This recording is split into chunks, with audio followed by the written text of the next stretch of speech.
আচ্ছা, আমাদের ডায়োডের চ্যাপ্টার শেষে এখন যেটা শুরু হচ্ছে মসফেট। মসফেটের পুরো এলাবোরেশনটা তোমাদের জানা আছে?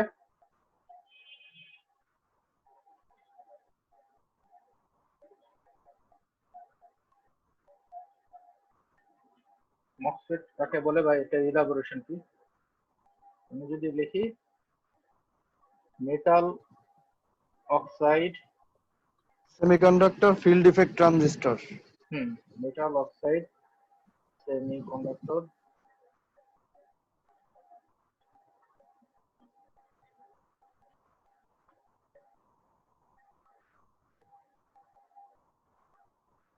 Metal oxide semiconductor field effect transistor, এটাকেই আমরা বলি সংক্ষেপে মসফেট।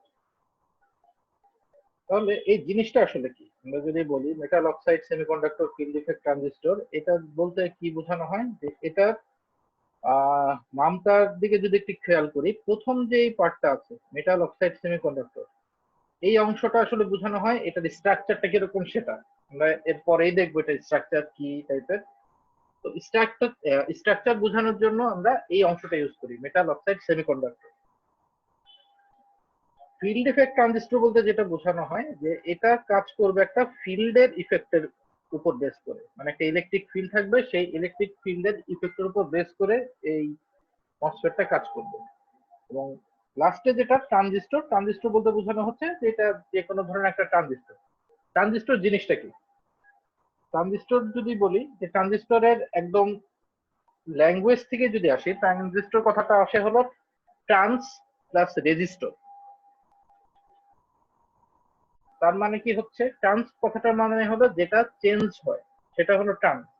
তো নর্মালি যদি আমরা রেজিস্টরের কথা বলি, রেজিস্টরের একদম বেসিক একটা বিহেভিয়ার আছে যেটা আমরা বলি ওহমস ল। ওহমস ল থেকে কি বলা হয় যে একটা রেজিস্টর যদি কোনো ভোল্টেজের অ্যাক্রসে কানেক্ট করা হয়, তাহলে দেখা যায় যদি আমরা গ্রাফিক্যালি চিন্তা করি, এক্স অ্যাক্সিসে ভি আর ওয়াই অ্যাক্সিসে আই রাখলে সবসময় একটা স্ট্রেট লাইন পাওয়া যাবে, স্ট্রেট লাইন এরকম থাকবে।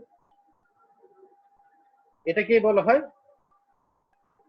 ওহমস ল, বা আমাদের যে কোনো রেজিস্টরের একদম মেইন বিহেভিয়ারই হলো এটা। তো যখনই এটার সাথে ট্রান্স কথাটা আসলো, ট্রান্স কথাটা আসে মানে এটা রেজিস্টরের মতন কিছু সময় থাকবে, কিন্তু এক সময় গিয়ে দেখা যাবে এটা চেঞ্জ হয়ে বিহেভিয়ার দেখাচ্ছে এরকম, অথবা বিহেভিয়ার দেখাচ্ছে এরকম, এই টাইপের কোন একটা বিহেভিয়ার দেখাবে। তার মানে এটার আগের মতন একদম ফিক্সড একটা রেজিস্ট্যান্সের যে ভ্যালু লিনিয়ার আউটপুট দিচ্ছিল সেরকম থাকছে না, আউটপুটটা চেঞ্জ হয়ে যাচ্ছে ভোল্টেজ আর কারেন্টের যে ক্যারেক্টারিস্টিক। এটাকে বলা হচ্ছে ট্রানজিস্টর। নর্মাল ক্ষেত্রে ট্রানজিস্টরের যে ব্যাপারটা আসে সেটা হলো, ট্রানজিস্টর কথাটা মানে আমরা সবচেয়ে বেশি যে দুটো কাজে ইউজ করি, একটা হলো সুইচিং আর একটা হলো অ্যাম্প্লিফিকেশন। সুইচিং এর কথা যদি বলি, সুইচিং ব্যাপারটা কিরকম? নর্মালি যদি বলি যে আমাদের বাসার যে সুইচ আছে, লাইটের সুইচ বা ফ্যানের সুইচ, এগুলো কি থাকে? এটার ভেতরে আসলে টার্মিনাল আছে দুটা, এরকম বললাম, এখানে একটা টার্মিনাল আছে, এখানে একটা টার্মিনাল আছে, এই দুটো টার্মিনাল আছে, একটা কন্ডাক্টর টাইপের বা কিছু একটা এখানে থাকবে, আমরা হাত দিয়ে যখন পুশ করব এটা কানেক্টেড হয়ে যাবে, আবার যদি আমরা অন্যদিকে পুশ করি তাহলে এটা ডিসকানেক্টেড হয়ে যাবে। এটা হলো আমাদের সুইচের মেইন জিনিস। তাহলে এখানে চিন্তা করে দেখো, এখানে টার্মিনাল কি হচ্ছে, কয়টা টার্মিনাল আছে? এই দুইটা টার্মিনাল প্লাস আমরা যে হাত দিয়ে বা আঙুল দিয়ে পুশ করছি সেটাও কিন্তু একটা থার্ড টার্মিনাল। তার মানে 3 নাম্বার একটা টার্মিনাল দিয়ে এই দুইটা টার্মিনালকে আমরা কানেক্টেড করছি অথবা ডিসকানেক্টেড করছি। ট্রানজিস্টর যে জিনিসটা, ওইটাও আসলে একই কাজই করবে। তার মানে ওখানেও এরকম দুইটা টার্মিনাল থাকবে, দুইটা টার্মিনালকে থার্ড একটা টার্মিনাল দিয়ে আমরা কানেক্ট করব অথবা ডিসকানেক্ট করব। নর্মাল বাসার সুইচের ক্ষেত্রে আমরা যেটা করছি, হাত দিয়ে যে পুশ করছি, এটা হলো মেকানিক্যাল একটা ফোর্স এখানে অ্যাপ্লাই করি, মেকানিক্যাল ফোর্সের কারণে এটা কানেক্টেড হচ্ছে বা ডিসকানেক্টেড হচ্ছে। ট্রানজিস্টরের ক্ষেত্রে এটা হবে একটা ইলেকট্রিক্যাল ফোর্সের কারণে, হতে পারে সেটা ভোল্টেজ অথবা হতে পারে সেটা কারেন্ট, যে কোনো একটা ইলেকট্রিক্যাল ফোর্সের কারণে এটা ডিসকানেক্টেড হবে বা কানেক্টেড হবে, যেটাই আমরা বলি। তাহলে এটাই হলো আমাদের ট্রানজিস্টর একদম বেসিক কথাটা যে ট্রানজিস্টরে আসলে কি হচ্ছে। তো আমরা ট্রানজিস্টরের একটু 5 স্লাইডে চলে যাই। দেখো এখানে যেটা আছে ইন্ট্রোডাকশনে বলা হচ্ছে যে ট্রানজিস্টরের অ্যাপ্লিকেশন গুলা কি কি, যেটা বললাম যে এটাকে সুইচ হিসেবে ইউজ করা হয় অথবা অ্যাম্প্লিফিকেশনের কাজে ইউজ করা হয়। সুইচিং এর কাজে যেটা ইউজ করি নর্মালি আমরা ডিজিটাল সার্কিটে ট্রানজিস্টরের ইউজটা সুইচিং এর কাজে বেশি হয়, আর অ্যানালগ সার্কিটে অ্যাম্প্লিফিকেশনের কাজটা বেশি হয়। তোমাদের এর পরে এই কোর্স শেষ হলে দুইটা কোর্সই আছে, অ্যানালগ ইলেকট্রনিক্স 1 এবং অ্যানালগ ইলেকট্রনিক্স 2। ওই দুইটা কোর্সে এই অ্যাম্প্লিফিকেশনের ব্যাপারটা অনেক ডিটেল আসবে, আর সুইচিং এর ব্যাপারটা বেশি আসবে তোমাদের এই কোর্সে আছে। পরবর্তীতে তোমরা যদি ইলেকট্রনিক্স মেজর বা মাইনর নিয়ে পড়ো, ওইখানে দেখবা ভিএলএসআই ডিজাইন আছে, মস ডিভাইস আলাদা একটা কোর্স আছে। এই কোর্সগুলো হলো টোটাল একটা কোর্স ডিজাইনই করা হয়েছে মসফেটের উপর, দুইটা কোর্সই আছে পুরোপুরি মসফেটের উপর। ওখানে গেলে এগুলা ডিটেলটা দেখবা। স্যার ইলেকট্রনিক্স মেজর মাইনর বলতে ওইটা আসলে বুঝতে পারিনি, যে আমাদের কি এটা আসলে তোমার, কোনো থাকে যে আমরা ইলেকট্রনিক্স মেজর সাবজেক্ট গুলো চয়েস করে নিব, এই টাইপ কোনো আছে স্যার? হ্যাঁ তোমাদের অপশন আছে, ওইটা একদম ফাইনাল ইয়ারে গেলে তোমাদের এই অপশনটা থাকে 7টা সাবজেক্টের মধ্যে মেজর আর মাইনর চুজ করে নিতে পারো। হয় মেজর থেকে 4টা বা 5টা নিতে হয়, বাকিগুলো মাইনর থেকে নিতে হয়। নর্মালি আমাদের এখানে যেটা হয় যে পাওয়ারটাই ম্যাক্সিমাম সবাই মেজর নেয়, আর মাইনর হিসেবে কমিউনিকেশনটা বেশি রাখে। আবার আমাদের ডে এর কথা যদি বলি, মানে ইভিনিং এর ক্ষেত্রে এটা, আবার ডে এর কথা যদি বলি পাওয়ারটা ম্যাক্সিমাম মেজর রাখে আর ইলেকট্রনিক্সটা মাইনর বেশি রাখে। দুই জায়গায় আমি দুইটা ট্রেন্ড দিই।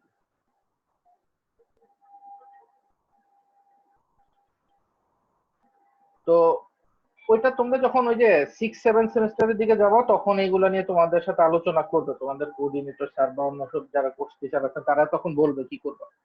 ওই পর্যন্ত সব সেম। এরপরেও আমাদের এখানে ম্যাক্সিমাম দেখা যায় ওই পরে গেলেও সেম রাখে, আবার অনেকে চেঞ্জ করতে পারে, তার অপশন আছে। যাক সেটা পরের হিসাব। আপাতত যেটা বলছিলাম যে ট্রানজিস্টরের অ্যাপ্লিকেশনের কথা বললাম, এখন এর অ্যাডভান্টেজ গুলা কি কি আছে আমরা একটু অ্যাডভান্টেজ গুলা দেখি। যে প্রথম অ্যাডভান্টেজই হলো can be made quite small, তার মানে মসফেটের সাইজ খুব ছোট হতে পারে। একটু বলে রাখি এই অ্যাডভান্টেজ গুলা যে আছে এই সবগুলো আসলে বিজেপির সাপেক্ষে মসফেটের কি কি অ্যাডভান্টেজ বা কি কি সুবিধা সেগুলো বলা হয়েছে, নর্মাল ক্ষেত্রে না, বিজেপির সাপেক্ষে কি কি সুবিধা। এটা তো তোমরা মনে হয় সবাই মোটামুটি জানো, বিজেটি মানে হলো বাইপোলার জাংশন ট্রানজিস্টর। এটা আবিষ্কার হয়েছে কবে? 1948-এ। 1948-এ যখন বিজেটি আবিষ্কার হয় সেই সময়টাই কিন্তু বলা হয় ইলেকট্রনিক্স যুগের শুরু। তো এই 48-এ আবিষ্কার হবার পর 70 থেকে 75 এই সময় পর্যন্ত প্রায় 20-25 বছর বিজেটি ছিল সবচেয়ে পপুলার ইলেকট্রনিক্স এর ডিভাইস। বিজেটি দিয়েই সব কম্পিউটার বলো বা যা কিছু হোক সবকিছু তৈরি করা হতো। এই 70s এর পর থেকে জিনিসটা অনেকটা চেঞ্জ হয়ে যায়, তখন মসফেটের ইউজটা শুরু হয়। এখন পর্যন্ত আমরা যেসব ডিভাইস ইউজ করি প্র্যাকটিক্যালি আমরা আমাদের মাইক্রো প্রসেসর যত জায়গায় আছে, ধরো কম্পিউটারের ক্ষেত্রে আছে, মোবাইল ফোনে আছে, সব জায়গায় এখনো মসফেটটাই ইউজ করা হচ্ছে। দুই একটা জায়গাতে অন্য নতুন কিছু ফেট আছে, মানে অন্য টাইপের ট্রানজিস্টর নতুন বের হয়েছে, ওগুলা ইউজ করা হয়েছে, বাট ওগুলা এখনো অতটা পরীক্ষিত না। যেমন স্যামসাং স্যামসাং গ্যালাক্সি স্মার্টফোনের একটা মাইক্রোপ্রসেসরের সিরিজ আছে, ওদের এক্সিনস সিরিজ, এই 2 বছর আগে এটা বের হয়েছে। ওরা হলো এখানে একটা নতুন টেকনোলজি ইউজ করেছে, ওটাকে বলা হয় ফিনফেট টেকনোলজি। যদিও ফিনফেট টেকনোলজিটা ইউজ করার পরে ওরা খুব একটা ভালো রেজাল্ট পায়নি। নর্মাল মসফেটের চেয়ে ফিনফেটে খুব বেশি ইমপ্রুভ কিছু হয়নি, বরং এটাতে ওদের একটু বিজনেসের কিছু লসই হয়েছে এই ফিনফেট টেকনোলজি আনার পর। আবার যদি বলি যে ইন্টেলের কোরাই 7 এর কিছু প্রসেসর তৈরি হয়েছে টিফেট টেকনোলজিতে। টিফেট টিফেটটা অবশ্য এখন পর্যন্ত কোনো নেগেটিভ রিভিউ আসে নাই টিফেটের ব্যাপারে, বাট টিফেট নিয়ে অনেক কিছু আগাচ্ছে অনেক কিছু। তো এরকম বিভিন্ন টাইপের ট্রানজিস্টর এখন এগুলো নিয়ে রিসার্চ হচ্ছে, টিফেট বলো, ফিনফেট বলো, কোয়ান্টাম ওয়েল ফেট আছে, একটা গেট অল অ্যারাউন্ড ফেট আছে, অথবা আরো অনেক টাইপেরই আছে, ন্যানো এয়ার ফেট আছে, তারপর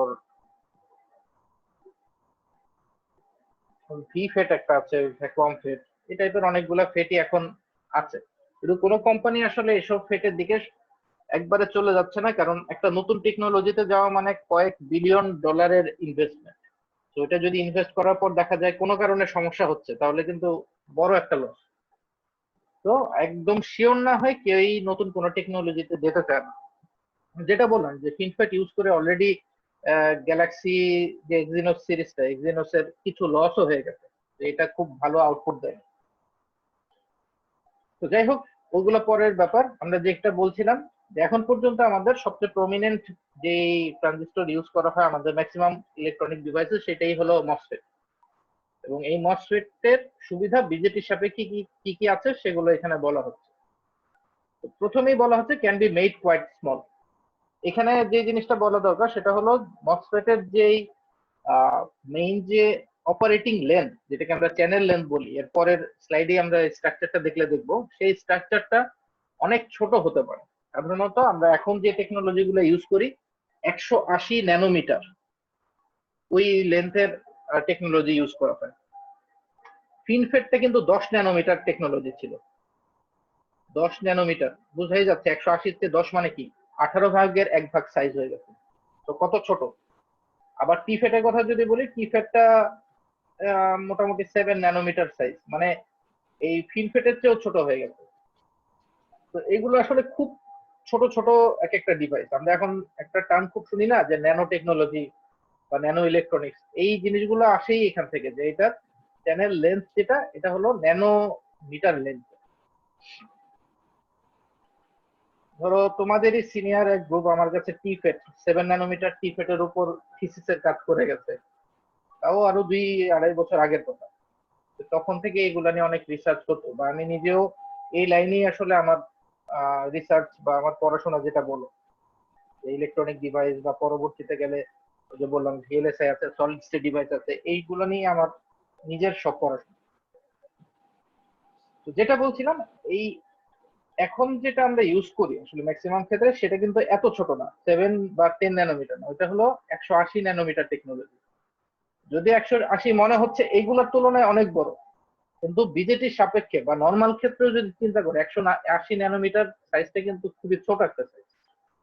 বিজেটি সাইজ যেখানে ছিল সাধারণত 1.5 থেকে 2 মাইক্রোমিটার, 1.5 থেকে 2 মাইক্রোমিটার এই সাইজের ছিল বিজেটির সাইজ গুলো। এখানে 180 ন্যানোমিটার মানে বিজেটির 10 ভাগের 1 ভাগ হয়ে গেছে। তো এই কারণেই বলা হচ্ছে can be made quite small. Second জিনিস যেটা বলা হচ্ছে can be manufactured with simple fabrication process. Simple বললেও আসলে ব্যাপারটা অত সিম্পল না। বাংলাদেশে এখন পর্যন্ত এসব ট্রানজিস্টর বানানোর মতন বানানো হয় নাই, বানানোর টেকনোলজি যদিও আছে। বাংলাদেশ অ্যাটমিক এনার্জি কমিশনের একটা ল্যাব আছে, ওখানে এটা তৈরি করা পসিবল। কিন্তু বাংলাদেশে আসলে বুঝে তো যে সরকারি জায়গায় যেসব ল্যাব থাকে এগুলো বেশিরভাগই কাজের চেয়ে অকাজ বেশি হয়, ওখানে এখন পর্যন্ত কোনো ট্রানজিস্টর তৈরি করা হয়নি। 3 নম্বরে যেটা আছে can be operated with small power. আচ্ছা, 2 নম্বরের কথাটা বলে আসি, যদিও বললাম যে কঠিন, কিন্তু বিজেটির তুলনায় এটা সিম্পল।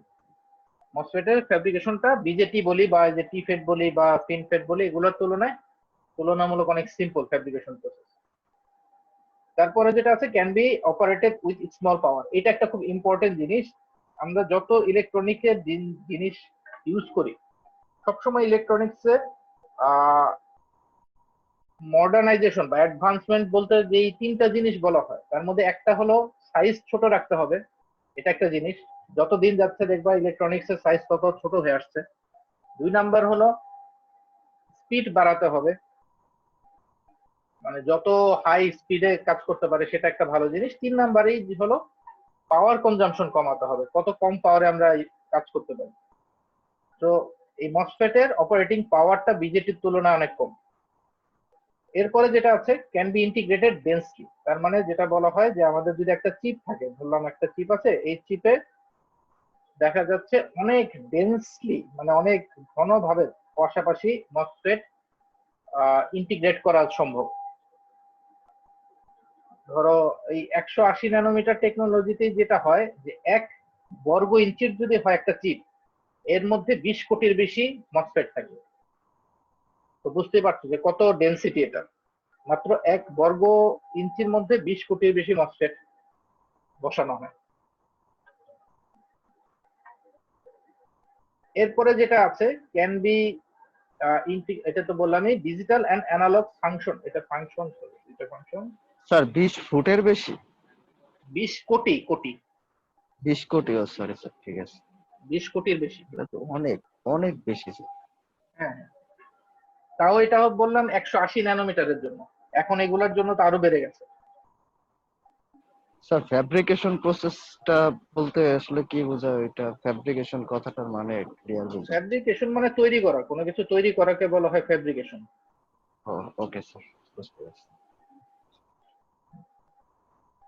আচ্ছা, যেটা বলছিলাম digital and analog functions can be implemented almost exclusively, তার মানে একটা মসফেট দিয়ে আমরা ডিজিটাল বা অ্যানালগ দুইটা কাজই করতে পারবো। যে একবার এটা দিয়ে ডিজিটালের কাজ করলাম, আবার হয়তো এটা দিয়ে পরে অ্যানালগের কাজ করলাম, দুইটাই করা পসিবল একই মসফেট দিয়ে।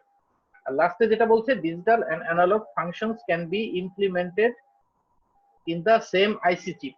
তার মানে এই যে বললাম যে একটা আইসি চিপ আছে, এর মধ্যে হয়তো কিছু মসফেট আমি ইউজ করলাম ডিজিটালের জন্য, কিছু ইউজ করলাম অ্যানালগের জন্য, এটাও করা পসিবল। যে একই চিপের ভিতরে আলাদা আলাদা কাজের জন্য আলাদা আলাদা মসফেট থাকবে, এটা আমরা করতে পারি।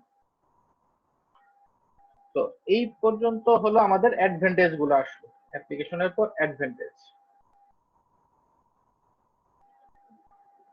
এখন এই যে এখানেই যেটা আছে সেটা হলো মসফেটের ডিভাইস স্ট্রাকচার। স্ট্রাকচারে ঢোকার আগে আগে একটা জিনিস বলি যে মসফেট আসলে বেসিক্যালি দুই রকম হয়, একটা হলো পিমস, একটা হলো এনমস। পিমস জিনিসটা কি, যেখানে চ্যানেলটা হবে পি টাইপ, চ্যানেল কি এখনই আমরা দেখব। আর এনমস এর ভিতরে চ্যানেলটা হয় এন টাইপ। বাই ডিফল্ট আমাদের যদি কোনো কিছু উল্লেখ করে না থাকে যে এটা কি টাইপের মসফেট বা কোনটা কি, তাহলে আমরা সবসময় ধরে নেই যে এই মসফেটটা এন টাইপ মসফেট বা এনমস। আবার এনমস কেও দুই ভাগে ভাগ করা হয়, একটাকে বলা হয় এনহ্যান্সমেন্ট টাইপ আর একটাকে বলা হয় ডিপ্লেশন টাইপ। তো এইখানেও আমরা বাই ডিফল্ট ধরে রাখি কোনো কিছু উল্লেখ না করা মানেই হলো এটা এনহ্যান্সমেন্ট টাইপ এনমস নিয়ে বলা হচ্ছে। আমরা যত মসফেট ইউজ করি তার ম্যাক্সিমামই এই এনহ্যান্সমেন্ট টাইপ এনমস, অন্য সব মসফেটের ইউজ অনেক কম তুলনামূলক। এনহ্যান্সমেন্ট আর ডিপ্লেশনের মধ্যে পার্থক্যটা আমি একটা কথা দিয়ে বলে রাখি। এনহ্যান্সমেন্ট টাইপে যেটা হয়, এই যে একটু আগে বললাম যে সুইচের কথা, যে একটা সুইচ আছে, সুইচটা বাই ডিফল্ট এটা খোলা থাকে। এনহ্যান্সমেন্ট টাইপের কথা বলছি, যখন আমরা বাইরে থেকে ভোল্টেজ দিব তখন হলো এটা ক্লোজ হবে। এটা হলো এনহ্যান্সমেন্ট টাইপের মূল বৈশিষ্ট্য। আর ডিপ্লেশন টাইপের যেটা হয়, ডিপ্লেশন টাইপের হলো সুইচটা এমনিতেই সবসময় ক্লোজ থাকবে, আমরা যদি ভোল্টেজ দেই তখন হলো এটা ওপেন হবে। এটা হলো ডিপ্লেশন টাইপ এনমস বা পিমস যেটাই বলি সেটার বৈশিষ্ট্য। তো আপাতত আমাদের মূল কথাটা হলো এনহ্যান্সমেন্ট টাইপ এনমস নিয়ে। তাহলে এনহ্যান্সমেন্ট টাইপ এনমস এর এই যে স্ট্রাকচার দেওয়া আছে, দেখো যে এটা হলো ক্রস সেকশনের ভিউ দেওয়া আছে আর এই পাশে থ্রিডি ভিউটা দেওয়া আছে। থ্রিডি ভিউতে যাওয়ার আগে এই ক্রস সেকশনটা আগে দেখো, তারপর আমরা থ্রিডিটা দেখি। এটা যদি খেয়াল করো, এটা শুরুতে বললাম এটা কি এনমস। এনমস যদি হয় তাহলে এই যে মসফেটের যে মেইন বডিটা, এই বডিটা থাকবে পি টাইপ। দেখো এখানে লেখা আছে পি টাইপ সাবস্ট্রেট। তার মানে যখনই আমরা এনমস নিয়ে কাজ করবো মেইন বডি হবে পি টাইপ। এই পি টাইপ বডির দুই প্রান্তে মানে এরকম উপরের দুই দিকে দুই পাশে এন প্লাস ডিফিউশন থাকবে। এন প্লাস ডিফিউশন বলতে কি বলা হচ্ছে, ডিফিউশন মানে হলো এক জায়গায় অনেক বেশি যদি আমরা জোর করে চার্জ দিয়ে দিই সেটাকে বলা হয় ডিফিউশন। তো এই ডিফিউশনটা থাকবে এবং প্লাস সাইনটা দিয়ে বোঝানো হয় যে নর্মাল ক্ষেত্রে যত ইলেকট্রনের ডেনসিটি ছিল, এখানে ইলেকট্রনের ডেনসিটি বা ইলেকট্রনের ঘনত্ব অনেক বেশি হবে, এই কারণে প্লাস সাইনটা ইউজ করা হয়েছে। তোমরা ওই মিডের আগে দেখে আসছো না যে আমাদের নর্মালি ইলেকট্রনের, আমি বলেছিলাম যে একটা ডিভাইসের মধ্যে ইলেকট্রনের ডেনসিটি 10⁻15 থেকে 20 হয়, এরকম একটা সংখ্যা কিন্তু তোমাদের আগে বলেছিলাম, মনে আছে হয়তো, মিডের আগে ছিল। জি স্যার। হ্যাঁ, এইখানে নর্মালি যেটা হয় 10^15 16 যদি থাকে তাহলে আমরা সাধারণত n দিয়ে প্রকাশ করি। আবার 10^19 20 হয়ে গেলে তখনই আমরা এই n এর উপর একটা প্লাস দিয়ে দিই, মানে এখানে ঘনত্বটা অনেক বেশি এটা বোঝানোর জন্য। তো এইখানে যেহেতু n প্লাস দেওয়া আছে, এই n প্লাস দেওয়া মানেই হলো এই জায়গার ইলেকট্রনের ডেনসিটি অনেক বেশি, এই কারণে দুটো প্লাস দেওয়া। এখন আমরা দেখি যে এই পাশে দুইটা ডিফিউশন গেল, এই ডিফিউশন দুইটার উপরে দেখো এই যে কালো রঙের যেটা আছে এটা হলো মেটাল, এই মেটাল দিয়ে দুইটা কানেকশন নেওয়া হয়েছে। এই পাশে একটা কানেকশন আছে, এই পাশে একটা কানেকশন, এই যে উপরে লেখা আছে সোর্স আর ড্রেন। সোর্স ড্রেন সম্পর্কে আমরা পরে আসি, আগে কানেকশন নেওয়া হয়েছে এই পর্যন্ত যে দুইটা টার্মিনাল এখানে আমরা পেয়ে যাচ্ছি। আর এই দুইটার মাঝখানে দেখো এই রিজিয়নে একটা এই যে সাদার ভেতরে যে এরকম আড়াআড়ি দাগ দিয়ে দেখানো আছে, এটা হলো ইনসুলেটর। এই জিনিসটা হলো এক টাইপের ইনসুলেটর, সাধারণত সিলিকন ডাই অক্সাইড ইউজ করে বা অক্সাইড ইনসুলেটর বলে এটাকে। সিলিকন ডাই অক্সাইড ইউজ করে একদম নতুন কিছু ডিভাইস আছে, নতুন ডিভাইস গুলা বা যেগুলো একটু এক্সপেন্সিভ ডিভাইস ওইখানে অনেক জায়গায় টাইটেনিয়াম ডাই অক্সাইড ইউজ করে। টাইটেনিয়াম ডাই অক্সাইড এই অক্সাইড হিসেবে। আর অক্সাইডের উপরে দেখো কালো রঙের যে জায়গাটা আছে এটা হলো মেটাল। তাহলে এটা গেল আমাদের টোটাল স্ট্রাকচার। আচ্ছা নিচের অংশটাও দেখো, নিচে এখানে আবার আরেকটা কালো দিয়ে আরেকটা টার্মিনাল বের করা হয়েছে, এটা হলো বডি বলা হচ্ছে। বডি টার্মিনালটা সম্পর্কে একটু পরে বলি, আগে এই টার্মিনালটার দিকে খেয়াল করো। আমরা যদি শুধু এইটুকু খেয়াল করি, বাইরের এই বায়ের আর ডানের অংশটা বাদ দিলাম, শুধু মাঝখানের এই পার্টটার দিকে যদি খেয়াল করো তাহলে দেখবো কি এই কালো জায়গাটা হলো মেটাল, তারপরের এই যে এই সাদা যে জায়গাটা আছে এটা হলো অক্সাইড, তার নিচের এই জায়গাটা হলো সেমিকন্ডাক্টর। তার মানে কি মেটাল অক্সাইড সেমিকন্ডাক্টর মসফেটের নামের যে মেইন অংশটা, মসটা চলে হ্যাঁ আসছে। ওই মসটা চলে আসলো। এই কারণেই এটাকে মসফেট বলা হয়, যেটার স্ট্রাকচারটা হলো মেটাল অক্সাইড সেমিকন্ডাক্টর, এর উপর বেস করা হয়। আমাদের আরো একটা কোর্স আছে ওই যে মস ডিভাইস যেটা বললাম, যারা ইলেকট্রনিক্স এ মেজর বা মাইনর করে, ওই কোর্সের নামে মস ডিভাইস। ওইখানে গেলে 2 টার্মিনাল মস ডিভাইস, 3 টার্মিনাল মস ডিভাইস, 4 টার্মিনাল মস ডিভাইস অনেক কিছু নিয়ে আলোচনা হয়। তো একদম বেসিক যদি বলি যে 2 হোক 3 হোক 4 হোক যেখানেই হোক এই জায়গাটা সবসময় কমন থাকবে। 3 টার্মিনাল না হলে সোর্স ড্রেন নাও থাকতে পারে, কিন্তু এই অংশটা থাকেই। মসফেট যখন বলি, মসফেট সাধারণত আমরা 3 টার্মিনাল বা 4 টার্মিনাল হিসেবে ধরি, বাট মসফেটের এই মেইন যে স্ট্রাকচার এমওএস এটা এখানে চলে আসে। এখন খেয়াল করে দেখো, আমরা নর্মালি যেসব মসফেট ল্যাবে দেখি বা তোমরাও হয়তো আগে দেখেছো যে ল্যাবে যে মসফেট গুলো দেখি ওগুলা কিন্তু 4টা টার্মিনাল থাকে না। এখানে যদিও 4টা টার্মিনাল দেখানো হচ্ছে যে সোর্স গেট ড্রেন বডি, আমরা ওইখানে দেখে আসি সাধারণত এরকম থাকে মসফেট গুলা, নিচে 3টা টার্মিনাল। এই 3টা টার্মিনাল হওয়ার কারণ হলো এই বডি টার্মিনালটা ইন্টারনালি সোর্সের সাথে শর্ট করে দেওয়া হয়। আমরা যেসব মসফেট ল্যাবে ইউজ করি ওগুলাতে এই কাজটা করে যে বডিটা সোর্সের সাথে শর্ট করে দেওয়া থাকে। এই কারণে আর আলাদাভাবে বডির কোনো টার্মিনাল আমরা দেখি না, শুধু সোর্স গেট ড্রেন এই 3টা টার্মিনাল। তো এখানে যেটা আছে যদি একটু খেয়াল করি, স্ট্রাকচারটা তো এই 2 ডাইমেনশনাল স্ট্রাকচারটা তো এই পাশে গেল, এবার একটু 3 ডাইমেনশনালি চিন্তা করো, এটাই 3D ভাবে সাইড থেকে যদি দেখি তাহলে কিরকম হবে সেটা দেখানো হয়েছে। তাহলে এই স্ট্রাকচারটাতে কি আছে দেখো, এই স্ট্রাকচারের একই জিনিস উপরে যে মেটালের এই অংশটা দেখানো আছে, এবং এখানে যে জিনিসটা আমরা বুঝতে পারছি এই মসফেটের উইথ যেটা ডব্লিউ দিয়ে বোঝানো হচ্ছে প্রস্থ, এটা কত সেটা বোঝা যাচ্ছে। এটা কিন্তু একটা ইম্পর্টেন্ট প্যারামিটার। আমরা যখনই মসফেটের বিভিন্ন ইকুয়েশন দেখবো মসফেটের প্রস্থ কত এটা খুব ইম্পর্টেন্ট একটা কাজে লাগে এই প্যারামিটারটা। আর একটু আগে যেটা বললাম যে 180 ন্যানোমিটার, এই যে যে টার্মটা আসলো, এই 180 ন্যানোমিটার বলতে আসলে বোঝানো হয় এই মসফেটের ভিতরে এল বলতে যতটুকু জায়গা আছে, এই যে দেখো নিচে এখানে একটা এল লেখা আছে, তার মানে এই দৈর্ঘ্যটা হলো 180 ন্যানোমিটারে থাকে। এটাকে বলা হয় চ্যানেল লেন্থ। চ্যানেল লেন্থটা 180 ন্যানোমিটার। তো এই হলো মসফেটের একদম বেসিক স্ট্রাকচার। এবার যদি আমরা একটু মসফেটের অপারেশনটা এখান থেকেই চিন্তা করি তাহলে কি দেখতে পাচ্ছি দেখো যে এইখানে মসফেটে কি আছে, এটা হলো এন টাইপ সেমিকন্ডাক্টর, আর নীল রং যেটা আছে সেটা পি টাইপ সেমিকন্ডাক্টর। তাহলে এখানে একটা পিএন জাংশন তৈরি হচ্ছে না? এই পিএন জাংশনের ডিরেকশনটা কোন দিকে? যে পাশে পি সে পাশে হলো অ্যানোড, আর যে পাশে এন সে পাশে হলো ক্যাথোড। মানে এরকম একটা পিএন জাংশন আমরা এখানে পাচ্ছি। সিমিলারলি আমরা যদি আবার ডান দিকে চিন্তা করি, ডান দিকের পার্টটাতে এই পাশে পি আছে এই পাশে এন আছে, তাহলে এরকম একটা পিএন জাংশন এখানে পাচ্ছি। তাহলে দুইটা পিএন জাংশন একটা আরেকটা বিপরীত দিকে মুখ করে আছে। এটা কখন হচ্ছে? আমরা ধরে নিচ্ছি যখন এই দিকে কোথাও কোনো ভোল্টেজ অ্যাপ্লাই করি নাই, নর্মাল অবস্থায় তোমরা দেখলাই যে এক পাশে এন এক পাশে পি, আবার এই পাশে পি এ পাশে এন, তাহলে এরকম পাওয়া যাচ্ছে।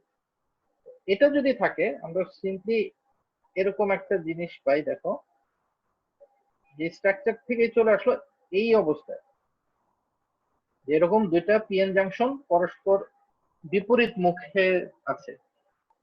তাহলে এটা কখন হচ্ছে? মেইন কথা হলো এটা হচ্ছে যখন কোথাও কোনো ভোল্টেজ দিচ্ছি না, নো গেট ভোল্টেজ।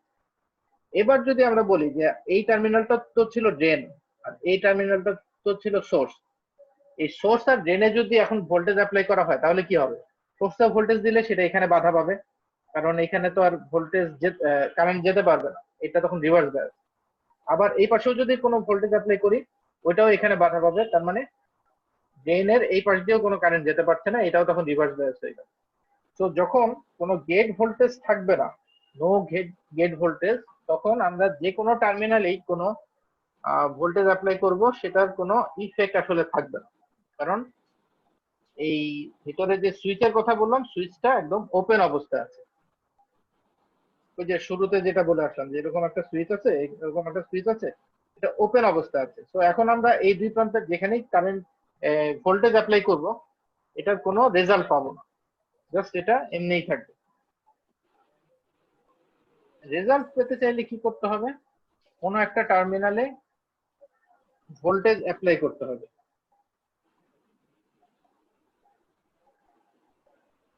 ঠিক আছে, কোনো এক টার্মিনালে এখন কোথাও একটা ভোল্টেজ অ্যাপ্লাই করতে হবে। কোন টার্মিনালে করব? সোর্স আর ড্রেন এই দুই টার্মিনালে তো আমরা অ্যাপ্লাই করে দেখলাম, এই দুই টার্মিনালে অ্যাপ্লাই করে কি আলটিমেটলি আমরা কোনো রেজাল্ট পাইনি। তাহলে আমরা কি করতে পারি? যদি গেটে একটা ভোল্টেজ অ্যাপ্লাই গেটে করি, দিতে পারি। হ্যাঁ গেটে দিলে কি হবে দেখো খেয়াল করে, গেটে যদি পজিটিভ ভোল্টেজ অ্যাপ্লাই করি তাহলে পজিটিভ ভোল্টেজের কারণে এইদিকে একটা কারেন্টের ফ্লো হওয়ার কথা ছিল, এখানে কিন্তু কারেন্ট ফ্লো করতে পারবে না, কারণ মাঝখানে এই জায়গাটাতে ইনসুলেটর আছে, এটা হলো ইনসুলেটর, এই ইনসুলেটরের মধ্যে দিয়ে কোনো কারেন্টের ফ্লো হবে না। তাহলে আসলে ঘটনা কি হবে? দেখা যাবে এখানে কারেন্টের ফ্লো যদিও হবে না, বাট এখানে এসে পজিটিভ চার্জ এসে জমা হতে থাকবে। নর্মাল ক্ষেত্রে যে পজিটিভ ভোল্টেজ দিচ্ছি কারেন্ট ফ্লো না হলেও পজিটিভ চার্জ আসতে তো কোনো সমস্যা নেই, পজিটিভ চার্জ এখানে জমা হলো। এই পজিটিভ চার্জ গুলো কি করবে? এই পজিটিভ চার্জ গুলো হলো গেটের নিচে এই যে যে চ্যানেলের জায়গাটা আছে, এই চ্যানেলের জায়গায় তো শুরুতে থেকে আমরা জানি এখানে কি আছে, হোলের পরিমাণ বেশি, কারণ এটা পি টাইপ সেমিকন্ডাক্টর। এই হোলের পরিমাণ যে বেশি, এই পজিটিভ চার্জ গুলাকে এই পজিটিভ চার্জ বিকর্ষণ করবে, তার মানে এখানে যে পজিটিভ চার্জ গুলা ছিল এই পজিটিভ চার্জ গুলো এখন দূরে চলে আসবে, আগের মতন গেটের নিচে আর থাকবে না। তার মানে শুরুতে এই জায়গাটাতে কোনো পজিটিভ চার্জ থাকলো না। এখন আমরা যদি এই ভোল্টেজটা আরেকটু বাড়াই তাহলে কি আরো বেশি চার্জ এসে এখানে জমা হবে, আরো বেশি চার্জ এসে যদি জমা হয় এখন আরো দূরে চলে দেখা যাবে। হবে, হ্যাঁ এগুলো তো দূরে চলে যাবেই, এই পি টাইপের মধ্যে মাইনরিটি ক্যারিয়ার হিসেবে যে কিছু ইলেকট্রন আছে না, তোমাদের ওই যে মিডের জি আগে স্যার। পড়েছো মেজরিটি ক্যারিয়ার মাইনরিটি ক্যারিয়ার, জি স্যার। এই মাইনরিটি জি স্যার। ক্যারিয়ার ইলেকট্রন গুলা তখন এই পজিটিভ চার্জের আকর্ষণে গেটের নিচে চলে আসবে, তার মানে এগুলা সব উপরের দিকে এই গেটের নিচে এসে জমা হতে হবে, এখানে চলে আসবে, এটাও এই দিকে চলে আসবে। তার মানে এই জায়গাটাতে তখন আস্তে আস্তে নেগেটিভ চার্জের একটা লেয়ার তৈরি হবে। আর যে জায়গায় নেগেটিভ চার্জ বেশি থাকে আমরা তো বলি কি সেটা হলো এন টাইপ সেমিকন্ডাক্টর। তাহলে এন টাইপ সেমিকন্ডাক্টর যদি হয়ে যায়, এবার তোমরাই একটু খেয়াল করে দেখো, এই যে এই জায়গাটা শুধু এখান থেকে এই পর্যন্ত যে আছে এই সম্পূর্ণটাই কি তখন এন টাইপ হয়ে যাচ্ছে না? জি স্যার। মানে সিম্পল একটা এরকম আমরা যদি চিন্তা করি যে একটা এন টাইপের বার যদি থাকে, এরকমই তো ব্যাপারটা হচ্ছে। এখন যদি এই পাশে কোনো ভোল্টেজ অ্যাপ্লাই করা হয়, এদিকে কারেন্ট ফ্লো করবে। আবার এই পাশে যদি কোনো ভোল্টেজ অ্যাপ্লাই করা হয়, এইদিকে কারেন্ট ফ্লো করবে। তার মানে এখন আর ওই পিএন জাংশনের ঝামেলাটা নাই। পিএন জাংশন যেহেতু নাই, তার মানে এখন আর কোনো সুইচটা ওপেন থাকবে না, সুইচটা ক্লোজ হয়ে গেল। ও, তার মানে স্যার এখন আর ওই যে রিভার্সে ঝামেলা করতেছিল ডায়োডে, ওই সমস্যাটা হ্যাঁ মিটে গেল স্যার। হ্যাঁ, এখন আর ওই কোনো জাংশনই নাই। জাংশন না থাকলে তো আর ফরওয়ার্ড রিভার্স এগুলা নিয়ে কোনো চিন্তা হবে না। জি জি। আমি যেদিকে ভোল্টেজ অ্যাপ্লাই করবো সেটা ওই ডিরেকশন অনুযায়ী কারেন্টের ফ্লো হতে থাকে। তো এইখানে একটা জিনিস একটু খেয়াল রাখবো, আমি একটু কিছু কমাই, ওগুলো আমাদের পরে আস্তে আস্তে আরো ডিটেল আসবে। এই জিনিসটাকে বলা হচ্ছে চ্যানেল ক্রিয়েট করা। এই যে নিচে যে আছে এটা হলো চ্যানেল তৈরি হলো, এটাই বলা হচ্ছে যে creating a channel for current flow. তার মানে আমরা চ্যানেল ক্রিয়েট করলাম। এটা সম্পর্কে একটু বর্ণনা পরের স্লাইডে বলা আছে। আমি যে কথাগুলো বললাম ওইগুলোই আছে, জাস্ট একটু ডেসক্রিপটিভ। দেখো প্রথম জিনিসটি কি আছে, an n channel is formed in a p type substrate which is known as inversion layer। তার মানে বডিটা শুরুতে p টাইপ ছিল, এখন সেটা চেঞ্জ হয়ে n টাইপ হয়ে গেল। এটাকে চ্যানেল যেমন আমরা বলছি, এটার আরেকটা নাম আছে, এই নামটা হলো ইনভার্সন লেয়ার। এটাকে ইনভার্সন লেয়ারও বলা হয়, যেহেতু p থেকে n হয়ে গেল তার মানে ইনভার্ট হয়ে যাচ্ছে। সেকেন্ড জিনিস যেটা, সেটা হলো if a voltage is applied between drain and source current flows through this n channel। মাত্র দেখলাম যে এরপরে যদি আমরা সোর্স বা ড্রেনে কোথাও ভোল্টেজ অ্যাপ্লাই করি, তাহলে এই n চ্যানেল দিয়ে কারেন্টের ফ্লো হবে। 3 নম্বরে যেটা বলছে সেটা হলো threshold voltage। VT is the minimum voltage of VGS at which a sufficient number of mobile electrons accumulate in the channel region to form a conducting channel। তার মানে ওই যে শুরুতে যে বললাম যে VGS যখন দিচ্ছিলাম, শুরুতে দেওয়ার পর কি হলো, চ্যানেলের নিচের হোলগুলা দূরে চলে গেল, পজিটিভ চার্জ গুলো। আরেকটু ভোল্টেজ বাড়ানোর পরে কি নিচে এসে ইলেকট্রন জমা হলো। তার মানে কি ইলেকট্রন জমা হওয়ার জন্য তো একদম জিরো থেকে একটুখানি বাড়লেই হচ্ছে না, মোটামুটি সাফিসিয়েন্ট পরিমাণ বাড়তে হবে। এই যতটুকু ভোল্টেজ গেটে দিলে নিচে চ্যানেলটা তৈরি হবে, সেই ভোল্টেজটাকেই বলা হচ্ছে থ্রেশহোল্ড ভোল্টেজ। নর্মালি আমরা ডায়োডের জন্য জানি থ্রেশহোল্ড ভোল্টেজের ভ্যালু থাকে 0.7 ভোল্ট সিলিকন ডায়োড হলে। মসফেটের জন্য এরকম কোনো ফিক্সড ভ্যালু নাই, কারণ এটা খুব ইজিলি চেঞ্জ করা পসিবল। এটা অনেকগুলো ক্রাইটেরিয়া আছে, ওগুলোতে খুব ইজিলি এটা ইফেক্টেড হয়। এর জন্য আগের মতন আমরা কোনো ফিক্সড কিছু বলতে পারি না। তারপরও বাই ডিফল্ট আমরা সাধারণত ধরে রাখি, যদি কোনো কিছু উল্লেখ না থাকে 1 ভোল্ট ধরি, এটা হলো তোমার থ্রেশহোল্ড ভোল্টেজের ভ্যালু। তারপরে যেটা আছে সেটা হলো the gate and the channel form a capacitor, gate capacitor. তার মানে ওইখানে আমরা দেখলাম গেটের উপরে এসে সব পজিটিভ চার্জ গুলো জমা হচ্ছিল, আর নিচের দিকে চ্যানেলে হলো সব নেগেটিভ চার্জ গুলো এসে জমা হলো। একটু খেয়াল করে দেখো যে উপরে পজিটিভ চার্জ, নিচে নেগেটিভ চার্জ, মাঝখানের জায়গাটা কি, এটা তো একটা ইনসুলেটর। সিলিকন ডাইঅক্সাইড বলো, টাইটানিয়াম ডাইঅক্সাইড, যে কোনো একটা ইনসুলেটর। তাহলে এটা একটা বেসিক ক্যাপাসিটরের মতন হয়ে গেল না? ক্যাপাসিটরে তো এই হয় যে উপরে মানে উপরে নিচে না, যে কোনো এক পাশে একটা পজিটিভ চার্জের প্লেট থাকে, অন্য পাশে একটা নেগেটিভ চার্জের প্লেট থাকে, এবং মাঝখানে ইনসুলেটর থাকে। এখানেও বেসিক্যালি ওই ঘটনাটাই ঘটছে। তো এই ক্যাপাসিটরটাকে আমরা বলছি গেট ক্যাপাসিটর। গেট ক্যাপাসিটর নিয়েও আমাদের পরে আরো আলোচনা আসবে, তখন আমরা আরো দেখব। বাট টার্মটা ইম্পর্টেন্ট, এখানে গেটে কতটুকু ক্যাপাসিট্যান্স তৈরি হচ্ছে। তারপর কি বলছে, a positive charge through gate and negative charge of the channel develop an electric field. তার মানে হলো এই পজিটিভ আর নেগেটিভ চার্জ গুলো যে আছে, এইদিকে একটা ইলেকট্রিক ফিল্ড তৈরি হয়। এই ইলেকট্রিক ফিল্ডের কারণে কারেন্টটা ফ্লো হয়। নিচে বলা আছে this electric field controls the current flow. আচ্ছা, আমাদের এই মিটিং এর টাইম প্রায় শেষ। আজকে আর আমি তাহলে কন্টিনিউ করছি না, এই পর্যন্ত তোমাদের থাকছে। নেক্সট ক্লাস আমরা এরপর থেকে কন্টিনিউ করব, ঠিক আছে? আর এই পর্যন্ত কোথাও বুঝতে সমস্যা হলে নিজেরা একটু মাথায় রেখে দিবা, নেক্সট দিন আমাকে জিজ্ঞেস করবো। মিটিং এর টাইম লেস দেন 1 মিনিট দেখাচ্ছে, যে কোনো টাইমে ক্লোজ হয়ে যাবে, ঠিক আছে? Okay sir. তোমরা বোঝার চেষ্টা করো, কোথাও সমস্যা হলে আমার সাথে ডিসকাস করবা নেক্সট ক্লাসে। জি স্যার। স্যার আর ওই যে দিতে চাইছিলেন যে, হ্যাঁ, অ্যাসাইনমেন্ট আমি দিয়ে দিচ্ছি, এখনই দিয়ে দিব। Okay sir.